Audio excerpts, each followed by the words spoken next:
Alright, what is up and welcome back to another video. So, week 2 of getting shreddy spaghetti, or at least as close to shreddy spaghetti as I can.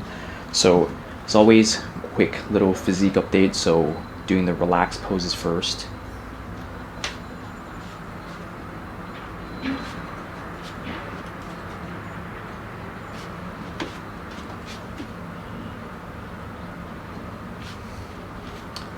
And then hitting some flex poses here.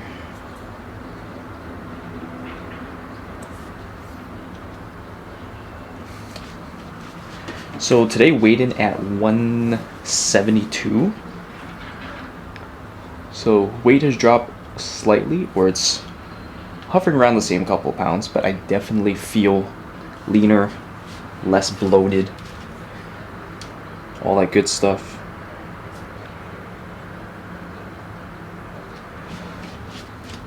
And I think there's also something to be said for just eating less and feeling better about eating less, because, yeah, like I said, I just feel less bloated, feel like I'm not stuffing myself, so that's kind of nice.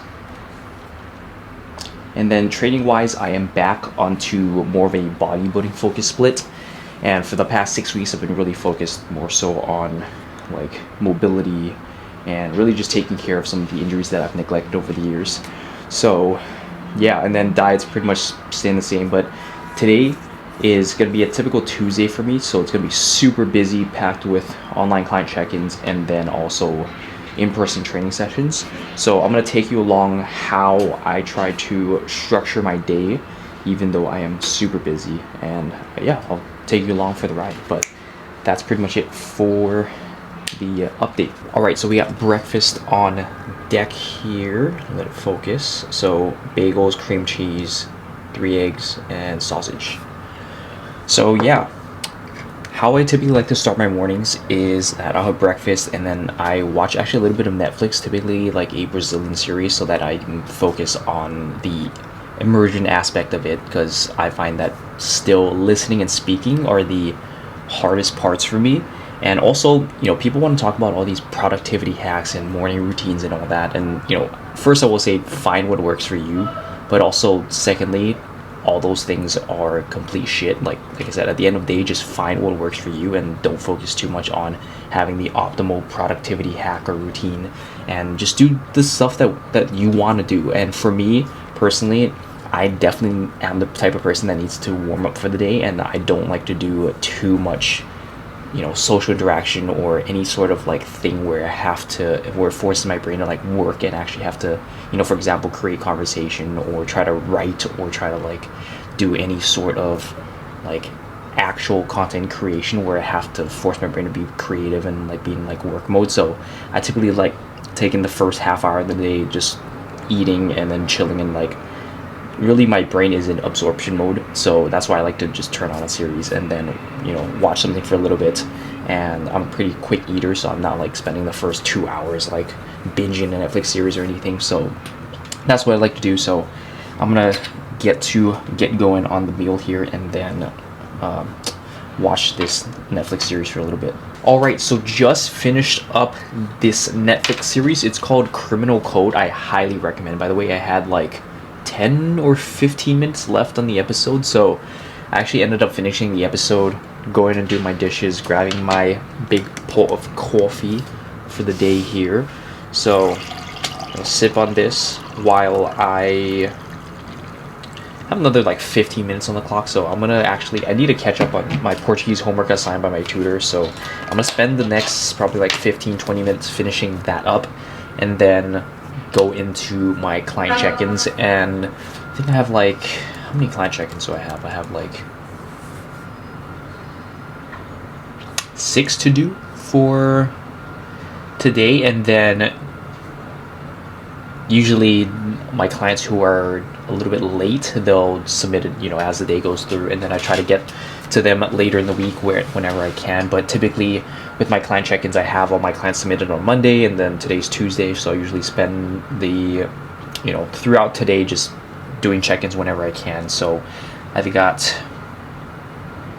six to do, and then they usually take me about 20-30 minutes a piece. So yeah, between watching my client videos and then taking notes on them, and then formulating a reply, and then actually replying and recording my looping check-in.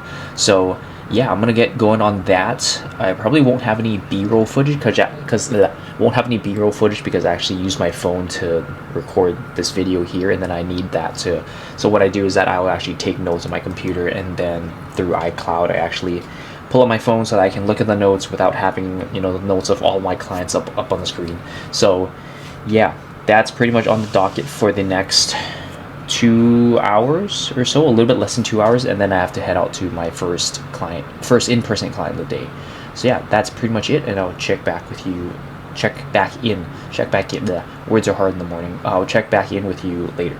Alright, so just finished up my check-ins. Time to get changed and head out for my first client of the day, which is in 25 minutes. So the train usually takes about 20-ish minutes, and then another 5 minutes, less than 5 minutes if I walk pretty quickly to his place. So yeah, gonna get changed, and watch out for this cool ass transition in 3, 2, and 1. So we are once again out here on the streets of New York City.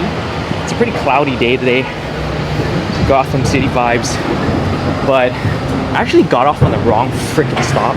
So my client lives on 82nd, and then I usually get off on the 86th Street stop, which is like 4 blocks away from 82nd. So if you count four streets, but I was just like thinking too much in my head about how my rest of the day is gonna go, and just trying to organize and game plan the rest of my day. And then I just lost my train of thought, and the doors open. I just walked out on one stop too early on 77th, which, you know, it's not the end of the world because his apartment is like right between the stops. So I just have to walk 1 block further than what I usually have to walk. So it's whatever. It's not the end of the world. Just have to do a little bit more walking, but I should be there on time. But yeah, on my way. It's actually not too cold today. This past weekend was super cold. It was like freezing, like the 23s, but today's not too bad. It's like 40, 50s, I think. And because it's a little cloudy and rainy, the weather is a bit more moderate. But yeah, on my way to my first client, and I'll catch up with you once I wrap that up. All right, just wrapped up my first client session of the day. We're out here on the Upper East Side, and it is raining right now. Or well, it's not really raining. It's like that weird misty rain where it's kind of like a half-ass rain, but honestly, I don't mind it. I just wish that it didn't rain at all, but it's also a nice compromise to have. But on my way to Metro, I'm actually going to head to the gym right now to get my own workout, and I'm going to kick my own ass after spending all my time kicking other people's asses. So yeah, make my way to the gym, and I'll see you there.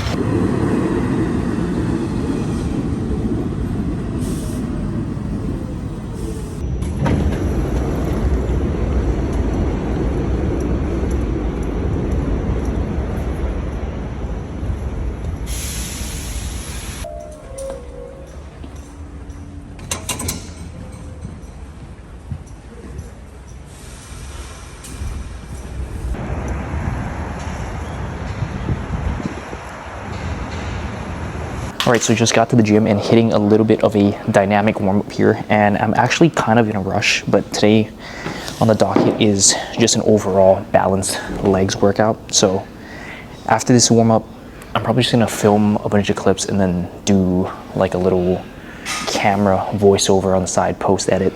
So yeah, there you go, let's get it. Alright, so we got post-production Austin in the house here, got my coffee on deck, and just going to do a voiceover of the, or not voice, I mean video over, whatever you want to call it, video over of the workout footage here, walking you through what I did for my leg workout. So finished up the dynamic warm-up with some hip external and internal rotation here. So I'm currently following a program from Eugene Teal. It's his hybrid bodybuilding program, I believe. It's like the 2.0 version. I ran the first version. It was great. It's a nice mix of bodybuilding and then also some athleticism and mobility stuff, which I have been very much enjoying. So here I'm getting adjusted to the broad jumps. So The leg workouts themselves, they do start off with an explosive component. Some of the upper body workouts do also start off with a explosive component here. But yeah, like I said, it's been nice to just not be so 100% focused into bodybuilding, because it helps you realize that you actually don't need to do every single thing optimized for bodybuilding in order to build a decent physique. In fact, you can do like I said, you could do a good mix of both, like I am here, where you can just build a much more well-rounded level of fitness that includes some athleticism, some explosiveness, and then also you can still bro out and get some big biceps and get some big guns or a nice chest or a big ass or something. So yeah, first one was broad jump. Now we have some Zercher squats here. I know some people like to shit on these, but I've been enjoying these because that front loaded position, man, helps you really get into that deep squat, and it's just nice sitting in a deep squat. Like sometimes I hate squats, but the Zerchers, like, you know, once you kind of get over it and do them, it actually feels nice to sit like into a deep squat, into that deep loaded position there.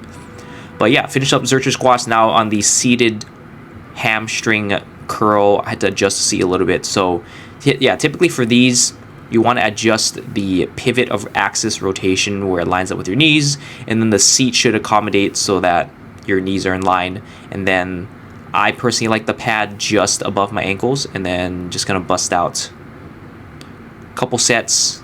Oh yeah, by the way, I think the explosive work was like 3 sets of 5. The Zercher squats were just 2 sets of 8, or not 8, 6 to 10, and then here just another 2 sets of 6 to 10. So this is the first week of the program, so I'm breaking in the stuff, so volume's really low. I'm not pushing it too hard on the weights. I'm leaving probably like 3 or 4 at least reps in the tank there. And then after the hamstring curls, now we have these Bosu ball crunches. I believe what was actually programmed was the GHD, I forget, what is that, glute ham raise? Yeah, glute ham raise machine, but we don't have one of those at this gym, so I subbed it out for the Bosu ball. But the idea here is that we have a rounded surface so that you can get a nice stretch on the abs at the very bottom there. And then I hold a weight close to my chest just to get some extra loading in there. And these have actually been a favorite staple of mine to program for a lot of my clients. So if you're a client, you'll know that the torture that I'm putting you through with the Bosu ball crunches, they're hard, but you definitely feel them in your abs. It's a very good exercise. Then we moved on to the 45-degree glute raise here, or some people like to call it hyperextension. So yeah, a couple of light sets here of 6 to 10. Just held a 25-pound here. And the main thing here with these is that you want to make sure that you're really focusing on pushing your hips into the pad. What a lot of people do is that they'll try to use too much range of motion and bend their lower backs, and then that's why they feel like their lower back is on fire. And then the last exercise was a wall hip flexor stretch, but I subbed it out because I have been loving these. I've been having some hip flexor issues, and this is like a nice combo where you can get that stretch in the back, but then you can also get some hip flexor strength because you have to drive that knee up. So I just used a regular D handle, looped it around my foot where it's comfortable. I step forward enough so that the cable pulls me into a nice stretch in the back, and then I try to drive up and forward very hard and flex my hip flexor, and these have been feeling great. So yeah, that was pretty much it. And post-production Austin signing off. All right, so just left the gym and on my way home. So did my own workout and then finished training a client, and then actually I need to rush home because I have my Portuguese lesson coming up. It's at 3, and so I have like 20 minutes to get home. So hopefully the trains are on time. But yeah, man, also the weather's shit today. It's just dark.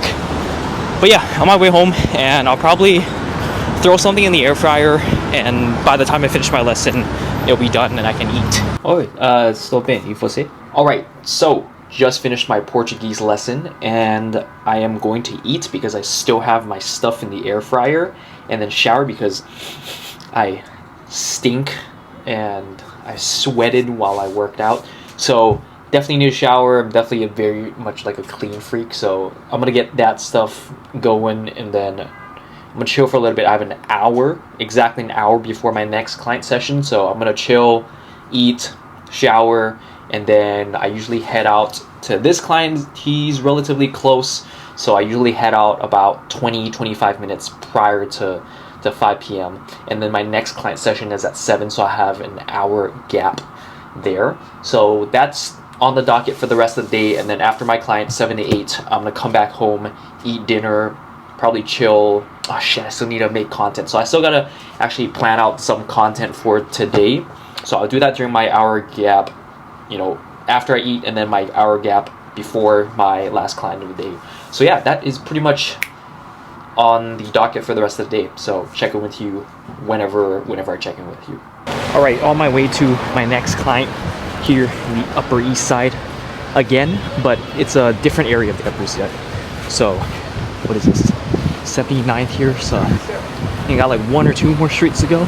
So yeah, it is still, it's not pissing rain, but it's still misty rain, and it's not even 5 p.m. and you can see how dark it is already outside. Not a fan of that, but we keep on going.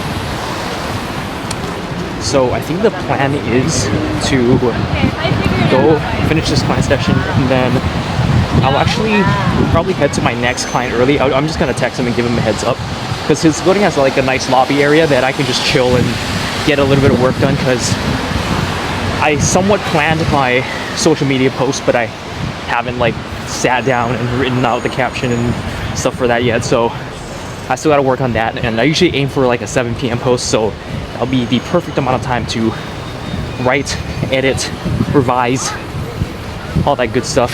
So yeah, I felt like there was something else I wanted to say, but I totally forgot what it was. But anyways, I'm gonna go kick another client in the butt, and I will check back with you in a bit. Oh yeah, real quick, I literally remember what I was gonna say. So you know you're becoming a New Yorker when you get annoyed at people walking either too slow or just walking in front of you, and all of a sudden they just freaking stop. And you know, I get it being a tourist in the city and all that, but damn, at least move out of the way. People, use your freaking brains. Okay, anyways, gonna go check my client. All right, so just wrapped up my second to the last client of the day, and headed to my last client, which the session starts in like 30 minutes, but I'm gonna get there early, and I gotta, like I said, I need to do a little bit of cotton work. And yeah, we're out here in East Harlem, or it's on the border of like East Harlem and like Central Park North, which, yeah, it's a pretty okay area. I know there's a lot of preconceived notions, but I will say, like, in the entirety of the time that I have visited and also lived in New York, there's never been a time where I feel like, oh, my life is in danger or whatever. I think definitely there's a lot of stigma about certain areas and just the city in general. And like, you know, in a city this big, like, obviously there are going to be problems. There is going to be stuff that makes the headlines, and I also think that generally there's just a very much like don't give a fuck attitude about New York. So the fact that just a lot of weird shit happens here, people just turn a blind eye or don't care. So I think that's just a bit normal. But yeah, like I said, like, for the most part, it's pretty safe. So I don't get the whole, I think people just want to judge without having been to an area, or just want to have these preconceived notions or judgments. But anyways, all that rant stuff aside, head to my last client, and I'll probably check in with you one last time after I finish up there, and we'll probably call it and wrap up the video from there. So see you in a bit. All right, we out here on these streets, and I'm walking over to the train station, and I decided that I'm gonna make a game time decision to go get halal carb instead of going home and eating my meal preps, because I've had a long day and I deserve this. So that pretty much wraps it up for the video here. Thanks for joining along with me for the ride and seeing what a typical busy work day, mind you, plus a workout day for me. So a full workout walkthrough there. But yeah, thanks so much for watching. Be sure to like, subscribe, comment, all that good stuff that helps the channel out. And I'll catch you in the next one. Peace out.